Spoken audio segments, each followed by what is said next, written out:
L'alumnat de segon de batxiller ultima les classes de cara a presentar-se a les proves de selectivitat, uns exàmens que generen ansietat i estrès pel que suposa per al seu futur.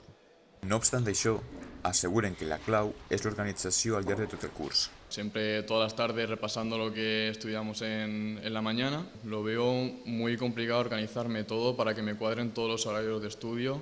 Els professors, conscients de la dificultat que els suposa, tracten de donar-los suport adaptant els continguts a allò que es trobaran en els exàmens de la PAU. Los profesores nos dan los contenidos que la consellería nos indica que tenemos que saber para bachillerato, nos hacen exámenes finales por cada trimestre y al final de curso nos hacen unos exámenes globales donde sacan la nota. Lo normal es sistema de exámenes y preguntas similares a la PAU. El alumno está acostumbrado y el rendimiento es mucho mejor. La PAU és un pas important en la vida de tot estudiant perquè condiciona el camí a la seva vida professional, una decisió que alguns creuen que és precipitat prendre quan s'és tan jove. Si realmente sabes que quieres hacer eso, porque igual mucho tiempo desde pequeño has querido lo mismo y tal, no. Pero hay mucha gente en mi clase que no sabe lo que quiere hacer ahora y entonces sí que me parece precipitado.